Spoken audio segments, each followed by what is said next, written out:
Hi guys, welcome back to this become English champion YouTube channel. My name is Ankush और हम सीख रहे हैं English through newspapers and stories. तो आज की न्यूज़ हम पढ़ेंगे द हिंदू न्यूज़पेपर से और ये न्यूज़ थोड़ी इंपॉर्टेंट भी है, तो एक बार इसे रीड करते हैं फिर आपको समझ में आएगी। तो चलिए शुरू करते हैं। तो सबसे पहले हेडलाइन, लोकसभा लोकसभा ने पास कर दिया है। तो ये हमारी हेडलाइन है, इसीलिए इसको प्रेजेंट इंडेफिनिट में लिखा हुआ है, तो पास के साथ ईएस। तो लोकसभा ने पारित कर दिया है, पास कर दिया है हिस्टोरिक ऐतिहासिक विमेन्स रिजर्वेशन बिल। तो औरतों की रिजर्वेशन का जो ये बिल था, इसको लोकसभा ने पास कर दिया है। तो ये नीचे देखिए, इसे रीड करते हैं। पहले आगे लिखा है ओपोजिशन, यानी कि जो अपोज में है इसके, कि ऐसा नहीं होना चाहिए। ओपोजिशन चाहता है बिल जो ये है टू बी डीलिंक्ड, कि इसको अलग कर दिया जाए, डीलिंक कर दिया जाए। तो ओपोजिशन इज जो विरोध में होते हैं, ऑपोजिट में होते हैं। और उसके बाद ये देखिए टू बी और वर्ब की थर्ड फॉर्म। तो ये हमारा to be plus third form का कॉन्सेप्ट है, जो हमने किया था कि मैं चाहता हूँ कि चाय बनाई जाए, I want tea to be made, और मैं चाहता हूँ कि उसे सजा दी जाए, I want him to be punished. तो उसी तरह से ओपोजिशन चाहता है कि बिल को अलग कर दिया जाए। तो opposition wants bill to be delinked. तो ये हमारा टू बी प्लस वर्ब की थर्ड फॉर्म वाला कॉन्सेप्ट है, और यहाँ बिल हमारा ऑब्जेक्ट का काम करेगा। तो किससे अलग कर दिया जाए, डीलिंक कर दिया जाए? फ्रॉम डीलिमिटेशन से, कोई चीज होगी डीलिमिटेशन, तो उस चीज से अलग कर दिया जाए। एंड और अ कोटा, और वे कोटा भी चाहते हैं। ऑपोजिशन वांट्स अ कोटा, तो एंड के साथ जोड़ रखा है, इसका मतलब ऑपोजिशन वांट्स जो है ये इसके साथ भी लगा हुआ है, अ कोटा के साथ। तो ऑपोजिशन कोटा भी चाहते हैं। विद इन कोटा, एक कोटे के अंदर। कौन सा कोटा? For OBCs. तो ओबीसीज का जो कोटा है उसके अंदर, यानी कि कोटे के अंदर एक कोटा भी वे चाहते हैं। होम मिनिस्टर प्रोमिसेस, जो गृह मंत्री है, होम मिनिस्टर, उन्होंने प्रॉमिस किया है टू रेक्टिफाई, सुधार करने का, शॉर्ट कमिंग्स यानी कि लूप होल्स, या फिर आप इन्हें कहें जो कमियां होती हैं। तो शॉर्ट कमिंग्स का मतलब हो गया जो छोटी मोटी कमियां आने वाली होंगी, तो उनको वो एक तो क्या करेंगे, रेक्टिफाई करेंगे, उसमें सुधार करेंगे। तो ये होम मिनिस्टर ने प्रॉमिस किया है। तो अब आइए मेन न्यूज की तरफ। 27 ईयर्स आफ्टर, तो 27 साल बाद, किसके 27 साल बाद? अ विमेन्स रिजर्वेशन बिल। तो जो विमेन्स का रिजर्वेशन बिल है, वॉज फर्स्ट इंट्रोड्यूस्ड, जब ये पहली बार इंट्रोड्यूस किया गया, मतलब सामने लाया गया, इन पार्लियामेंट में। तो इस विमेन रिजर्वेशन बिल के पार्लियामेंट में सामने पहली बार लाए जाने के 27 साल बाद द लोकसभा ने ऑन वेडनेसडे, बुधवार को पास कर दिया, मतलब पारित कर दिया, सच अ बिल, ऐसे बिल को, विद नियर यूनैनिमिटी के साथ। यूनैनिमिटी का मतलब होता है सर्वसम्मति, मतलब बहुत सारे लोग सहमत थे। क्यों किया? टू अमेंड, सुधार करने के लिए। अमेंड मतलब सुधार करना, किसको? द कॉन्स्टिट्यूशन को, संविधान को। एंड और प्रोवाइड, उपलब्ध कराने के लिए, 1/3 रिजर्वेशन, 1/3 रिजर्वेशन, टू विमेन, औरतों को, इन लोकसभा में, एंड द स्टेट असेंबलीज, और स्टेट असेंबलीज में। तो आई होप यहाँ तक आपको समझ में आया। तो वॉज फर्स्ट इंट्रोड्यूस्ड जो है, ये हमारा पास्ट इंडेफिनिट टेंस है, पैसिव वॉइस का। उसके अलावा आप यूनैनिमिटी वर्ड याद कर सकते हैं, मतलब सर्वसम्मति। और अमेंड का मतलब होता है सुधार करना। इसके अलावा आई थिंक बाकी तो इजी है सब कुछ। तो ये हमारा एक्चुअली पास्ट कॉम्बिनेशन है, तो जिसमें हमने दो पास्ट के सेंटेंसेस को ज्वाइन किया। तो पहला सेंटेंस ये देखो, कोमा आपको दिख रहा होगा, तो ये 27 से लेकर कोमा तक एक सेंटेंस, उसके बाद दूसरा सेंटेंस। तो कह रहे हैं कि वुमेन रिजर्वेशन जब पहली बार इंट्रोड्यूस किया गया पार्लियामेंट में, उसके 27 साल बाद लोकसभा ने वेडनेसडे को सर्वसम्मति के साथ इस बिल को पास कर दिया है, ताकि सुधार किया जा सके कॉन्स्टिट्यूशन में, और प्रोवाइड किया जा सके 1/3 रिजर्वेशन औरतों को लोकसभा में और स्टेट असेंबलीज में। तो इसके बाद आगे लिखा है the bill now be taken up. तो अब ये जो बिल है इसको लिया जाएगा बाय द राज्यसभा, तो राज्यसभा के द्वारा। तो आगे किस चीज के लिए? For passage in the remaining 2 days of the special session of parliament. तो यहाँ तक पहले पढ़ लेते हैं। एक तो यहाँ देखिए ऑफ आ रहा है, यहाँ पे ऑफ आ रहा है, तो इसको पहले उल्टा पढ़ते हैं। ऑफ को उल्टा पढ़ा जाता है, तो पार्लियामेंट ऑफ स्पेशल सेशन मतलब पार्लियामेंट जो है, पार्लियामेंट का स्पेशल सेशन, इसके आगे भी ऑफ लगा हुआ है, तो पूरा मतलब होगा पार्लियामेंट के स्पेशल सेशन के बचे हुए 2 दिन में। तो पूरा मतलब ये हुआ, एक बार ध्यान से सुन लीजिए, पार्लियामेंट के स्पेशल सेशन के बचे हुए यानी कि रिमेनिंग 2 days में इसके पास होने के लिए ये जो बिल है इसको टेकन अप किया गया है राज्यसभा के द्वारा। एंड माइट रिक्वायर, और इसके लिए जरूरत हो सकती है, संभावना, तो दिस बिल माइट रिक्वायर, ये बिल को जरूरत हो सकती है अप्रूवल की। अप्रूवल आप जानती हैं, स्वीकृति की। From half of the states, कम से कम आधी से ज्यादा स्टेट्स की, आधी स्टेट्स का तो अप्रूवल चाहिए इस बिल को पास करने के लिए, तो एससीबी रिक्वायरमेंट हो सकती है। तो आई होप ये पूरा आपको समझ में आया। सबसे अच्छी चीज इसमें ये लाइन है, अगर आप ध्यान से पढ़ें, लोग इतना बड़ा पढ़ ही नहीं पाते हैं, उनको पता नहीं कंफ्यूजन क्यों होती है। तो ऑफ जहां पर भी होता है उसको हमेशा हिंदी में उल्टा पढ़ा जाता है। तो पार्लियामेंट के स्पेशल सेशन के बचे हुए 2 दिनों में इस जो बिल है इसको राज्यसभा के द्वारा टेकन अप किया गया है ताकि इसको पास किया जा सके। आगे लिखा है कॉलिंग इट। कॉलिंग इट मतलब बताते हुए, इसको पुकारते हुए, इसको कहते हुए। तो इसको पुकारते हुए, बताते हुए, क्या बताते हुए? हिस्टोरिक लेजिस्लेशन, मतलब एक ऐतिहासिक जो ये फैसला है ये बताते हुए, किसने बताया? प्राइम मिनिस्टर नरेंद्र मोदी ने। तो इसको ऐतिहासिक लेजिस्लेशन बताते हुए प्रधानमंत्री नरेंद्र मोदी ने थैंक्ड द मेंबर्स को धन्यवाद किया। और क्या बोला? ये डबल इन्वर्टेड कॉमास में है, तो उन्होंने ये भी लिखा, आई थैंक, मैं धन्यवाद करता हूँ एमपीज का, अक्रॉस पार्टी लाइंस के जो भी एमपीज है उनका, हु, जिन्होंने वोट किया इन सपोर्ट ऑफ दिस बिल, इस बिल के सपोर्ट में। तो मैं धन्यवाद करता हूँ पार्टी लाइंस के जितने भी एमपीज हैं जिन्होंने इस बिल को सपोर्ट करने के लिए वोट किया, उन सब का धन्यवाद करता हूँ। He said in a post, उन्होंने कहा एक पोस्ट में, on x I think thread बोलते हैं, या ट्विटर पर। तो यहाँ तक उम्मीद है आपको समझ में आया। आगे देखते हैं, ओनली 2 नाज। अब ये नाज लिखा हुआ है NAYS, शायद ना ही होगा। पढ़ते हैं आगे। विद 454 मेंबर्स, कह रहे हैं इतने मेंबर्स के साथ, ऑफ द लोकसभा के, सपोर्टिंग, जो सपोर्ट कर रहे थे, द कॉन्स्टिट्यूशन बिल 2023। कह रहे हैं कि कॉन्स्टिट्यूशन जो बिल 2023 है, तो इसको सपोर्ट करते हुए इतने मेंबर्स जो हैं लोकसभा के, तो इसके सपोर्ट के साथ क्या हुआ? द कॉन्स्टिट्यूशनल रिक्वायरमेंट, जो कॉन्स्टिट्यूशन की, जो संविधान के हिसाब से जो रिक्वायरमेंट थी, किस चीज की? ऑफ अ, अब यहाँ पे देखिए मार्क किया हुआ है डबल इन्वर्टेड कॉमा में, तो 2/3, आई थिंक कॉन्स्टिट्यूशन ये बोलता है कि 2/3 मेजोरिटी होनी चाहिए, तो इसको पास कर सकते हैं। तो ऐसा हुआ।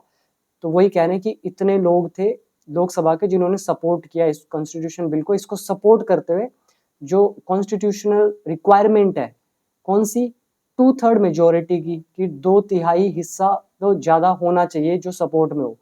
तो इतना 2/3 majority of the members present, जो प्रेजेंट हो उनकी मेजोरिटी, एंड और मेजोरिटी एंड वोटिंग, मतलब मेजोरिटी तो होनी चाहिए 2/3 से, और वोटिंग की भी मेजोरिटी होनी चाहिए। तो इस चीज को ये जो रिक्वायरमेंट थी वॉज इजीली मैट, तो ये आसानी से पूरी हुई। जैसे हम बोलते हैं to meet the basic needs of life, इसका मतलब होता है जीवन की जो भी बेसिक नीड्स होती है उनको पूरा करना। उसी तरह से ये जो कॉन्स्टिट्यूशनल रिक्वायरमेंट थी, तो ये वॉज इजीली मैट, ये भी एक मतलब क्या हुआ? मैच हो गई। आगे लिखा है ओनली 2 मेंबर्स, केवल 2 सदस्य, कौन कौन? दी ऑल इंडिया मजलिस ए इत्तेहादुल, जो भी है ये मुस्लिम्स असादुद्दीन ओवैसी, जो भी है ये पढ़ लीजिएगा, एंड सैयद इम्तियाज जलील, तो ये जो भी हैं, तो ये 2 मेंबर्स को छोड़कर तो ओपोज्ड द बिल। तो बाकी सबने सपोर्ट किया और ओनली 2 मेंबर्स जो थे इन्होंने ओपोज किया इस बिल को, मतलब इस बिल का विरोध किया कि ऐसा नहीं होना चाहिए। तो यहाँ पर अगर आप देखें तो ओनली 2 मेंबर्स, ये हो गया सब्जेक्ट, ओपोज्ड वर्ब की सेकंड फॉर्म, और ये जो बीच में दे रखा है ये हम एडिशनल इंफॉर्मेशन दे रहे हैं कि ये 2 मेंबर्स कौन है। तो इसके बाद लिखा है दी 8 आवर डिबेट, तो 8 घंटे की जो ये डिबेट थी, बहस। तो इसमें क्या देखा गया, तो इस 8 घंटे की बहस ने देखा एमपीज को देखा फ्रॉम द ट्रेजरी, ट्रेजरी जो भी है विथ मतलब फाइनेंशियल रिलेटेड जो भी कम्युनिटी या जो भी है, तो उससे रिलेटेड उसको ट्रेजरी बोलते हैं। एंड द ओपोजिशन बेंचेस, तो जो एमपीज जो हैं ट्रेजरी के, मतलब वित्त मंत्रालय के जो भी एमपीज हैं, और जो ओपोजिशन बेंचेस हैं विरोध करने वाले, तो वो जो डिबेट हुई उसमें देखा गया, और ये जो क्या बोलते हैं डिबेट थी, इसमें क्या हुआ, इंगेज इन अ बैटल। तो ये जो एमपीज थे ये इंगेज थे, मतलब लगे हुए थे, इन अ बैटल, एक लड़ाई में। लड़ाई किस चीज की, ओवर, ओवर बता रहे किस चीज के बारे में थी, हु शुड गेट क्रेडिट, कि क्रेडिट किसको मिलना चाहिए, श्रेय किसको मिलना चाहिए, फॉर द लैंडमार्क बिल, इस ऐतिहासिक बिल के लिए, मतलब किसको क्रेडिट दें कि ये किसकी वजह से बिल पास हुआ। और ये क्या था, लेड बाय द कांग्रेस, तो ये नेतृत्व किया जा रहा था कांग्रेस के द्वारा। तो 8 घंटे की जो बहस थी, तो इसमें देखा जो एमपीज थे ट्रेजरी के, वित्त मंत्रालय के एंड ओपोजिशन बेंचेस के, जिसका नेतृत्व किया जा रहा था कांग्रेस के द्वारा, तो ये सारे इंगेज थे एक बैटल में, लड़ाई में, ओवर कि किसको श्रेय दिया जाना चाहिए, गेट क्रेडिट, ठीक है, क्रेडिट दिया जाना चाहिए इस ऐतिहासिक लैंडमार्क बिल के लिए, एज वेल एज, और साथ ही साथ ओवर, और किसके लिए बहस चल रही थी, द कंटेंशियस इशू। कंटेंशियस का मतलब होता है विवादास्पद, यानी कि झगड़ालू, जिस पर झगड़ा है। तो ये जो कंटेंशियस इशू है ऑफ कौन सा, a separate quota, separate quota का। अब आप देखिए ऑफ लग रखा है, अब उल्टा पढ़ के देखिए, कह रहे एक सेपरेट कोटा जो है ऑफ का, सेपरेट कोटा किसका, कंटेंशियस इशू का, इस विवादास्पद इशू का, तो इस पर भी बहस चल रही थी। तो ये कौन सा इशू है, फॉर वुमेन, औरतों के लिए, फ्रॉम अदर बैकवर्ड क्लासेस के लिए, ओबीसीज के लिए। तो इस पर भी कोटे की बात चल रही थी, ठीक है। एक तो बिल पास, उसके लिए इसका श्रेय किसको दिया जाना चाहिए, तो मैं एक तो वर्ड पहले हाईलाइट करता हूँ इसके। एक तो आ गया गेट क्रेडिट, क्रेडिट मिलना, ओवर मतलब किसी चीज के ऊपर, बैटल मतलब लड़ाई, और इसके अलावा डिबेट मतलब बहस, और ट्रेजरी मतलब वित्त मंत्रालय, इंगेज मतलब व्यस्त होना, लेड मतलब नेतृत्व किया करना, एज वेल एज साथ ही साथ, कंटेंशियस इशू इज झगड़ालू इशू, या फिर जिसको बोलते हैं आप, जिस जो भी झगड़े वाला कोई भी चीज होता है। और इसके अलावा आई थिंक यही वर्ड थे, बाकी तो इजी है। तो पूरा मतलब क्या हुआ इसका, कि इसमें देखा गया कि श्रेय किसको दिया जाना चाहिए इस लैंडमार्क बिल का, ऐतिहासिक बिल का, और दूसरा जो ये कंटेंशियस इशू है, विवादास्पद इशू, तो इसमें कोटे को लेकर बहस थी। इसके बाद, और गाइज आप में से अगर कोई भी इंग्लिश सीखना चाहता है तो आप मेरे ऐप को डाउनलोड कर सकते हैं। ऐप का नाम है बिकम इंग्लिश चैंपियन। तो इसका लिंक आपको नीचे डिस्क्रिप्शन बॉक्स में मिलेगा, जहाँ पे कंप्लीट इंग्लिश सिखाई गई है, बेसिक टू एडवांस लेवल तक। और मे बी जो ऐप है उसमें कोई इशू इन फ्यूचर, जो गूगल प्ले स्टोर वाले हैं वो अलग से 15% कमीशन मांग रहे हैं, तो हो सकता है कि प्राइजेस को बढ़ा दिया जाए। तो जल्दी से जल्दी आप इसको अभी ज्वाइन कर सकते हैं, फिर बाद में मत कहिएगा कि प्राइस बढ़ा दिया गया, क्योंकि हमारे हाथ में नहीं है, हमें भी आगे पे करना पड़ता है। तो 18% जीएसटी, फिर जो ऐप का चार्ज है, ईयरली फीस वो देना पड़ता है, पर स्टूडेंट का कमीशन देना पड़ता है। अभी गूगल प्ले वाले भी 15% अपना चार्ज मांग रहे हैं। उसके अलावा इनकम टैक्स है, तो लगभग 60% तो टैक्सेस ही हैं। आप खुद सोच के देखिए कि जो लोग बिल्कुल कोई काम नहीं कर रहे हैं, सिर्फ गवर्नमेंट के नाम पर, अपनी पॉलिसीज के नाम पे 60% तक चार्ज करते हैं। तो इतना मुश्किल होता है ये संभालना। तो अगर ज्वाइन करना चाहते हो जल्दी से कर सकते हो, नहीं तो फिर बाद में प्राइस डेफिनेटली बढ़ेंगे। तो आगे लिखा है होम मिनिस्टर अमित शाह, तो गृह मंत्री अमित शाह ने एश्योर्ड आश्वासन दिया, एश्योर मतलब होता है भरोसा दिलाना, तो इन्होंने आश्वासन दिया, भरोसा दिलाया द हाउस को दैट की गवर्नमेंट वुड रेक्टिफाई, सरकार सुधार करेगी एनी शॉर्टकमिंग्स, जो भी कमियां होंगी इन द फ्यूचर में। आगे लिखा हुआ है डबल इन्वर्टेड कॉमास में यू सपोर्ट, आप सपोर्ट करते हैं द बिल को एंड रिजर्वेशन को, सॉरी आप सपोर्ट करते हैं बिल को एंड और रिजर्वेशन विल बी गारंटीड, तो रिजर्वेशन पक्का दी जाएगी। Mister Shah told opposition members, mister Shah ने ऑपोजिशन मेंबर से कहा। The Congress made a U turn, Congress ने यू टर्न लिया फ्रॉम इट्स ओन, खुद के 2010 का जो पोजीशन था उससे यू टर्न ले लिया, मतलब कुछ कहा होगा उस टाइम, तो उससे उस बात से यू टर्न ले लिया अपनी पोजीशन से, विद इट्स लीडर, अपने लीडर के साथ, सोनिया गांधी के साथ, who was the first speaker, जो पहली स्पीकर थी इन द डिबेट, बहस में, leading the demand for a separate quota, जो लीड कर रही थी, यानी कि वो चाह रही थी कि डिमांड जो है अलग कोटा की, तो वो चाह रही थी within quota for OBCs, so जो ओबीसीज के कोटे के अंदर कोटा है उसका डिमांड कर रही थी, तो उसको लीड किया, मतलब ये वो डिमांड कर रही है। तो after a conducting a caste census, तो ये जो जाति जनगणना है, कास्ट सेंसस है, इसको कंडक्ट करने के बाद उन्होंने ये चीज कही, तो पूरा मतलब हुआ कांग्रेस ने यू टर्न लिया अपने 2010 के पोजीशन से, अपने लीडर सोनिया गांधी के साथ, जो कि पहली स्पीकर थी डिबेट में, जिन्होंने डिमांड की एक सेपरेट कोटा की, ओबीसी कोटा के अंदर ही एक जनगणना, जो जाति जनगणना का जो भी थी ये कंडक्ट किया गया था उसके बाद। आई होप यहाँ तक आपको समझ में आया होगा।